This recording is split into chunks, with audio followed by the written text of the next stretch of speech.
That is about an old country doctor in a tiny community in the Deep South. He is Dr. Michael Shaheen, who once wanted to be a medical missionary abroad and who is now sort of a missionary in his own country. Dr. Shaheen once considered leaving his community because many of his patients didn't have the cash to pay him. But Medicare and Medicaid have changed all that.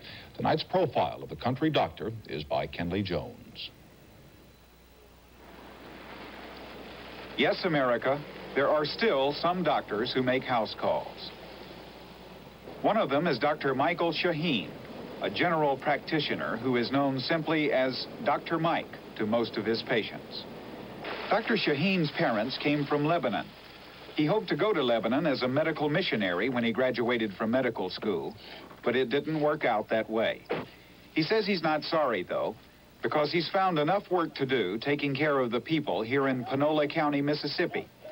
People like 80-year-old Leroy Bankhead, prescribing medicine for them, calming their fears of the unknown, taking them to the hospital when necessary. And I'm going to take you to the hospital, and we're going to feed you and get you stronger and feeling better. That be all right?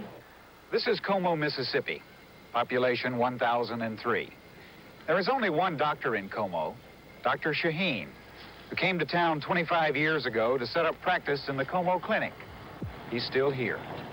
Why did you decide to practice in a small town like Como, Mississippi, instead of Memphis or some other place? Because I like to be close to people and to be able to know how they live, their ways of living, the type of work they do.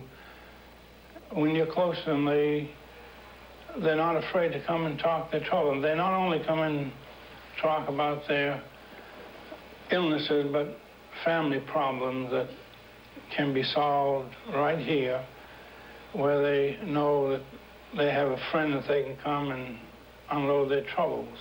There was a time when country doctors like Dr. Shaheen had a hard time collecting their bills. Many of their patients were simply too poor to pay. But then along came Medicare and Medicaid, and now payments are easier for patients and doctors alike.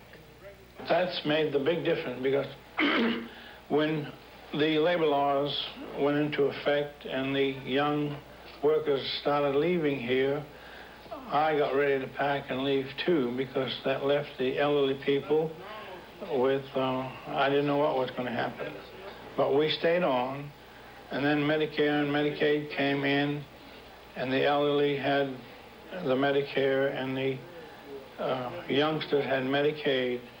And then that, and only then did we begin to be able to save some money because of the volume of work that I do. Right. It's a tremendous volume. Now, if I didn't have the volume, even Medicare and Medicaid wouldn't pay. About 90% of Dr. Shaheen's patients are blacks, most of whom use a waiting room in the back of the clinic, while white patients use the waiting room in the front.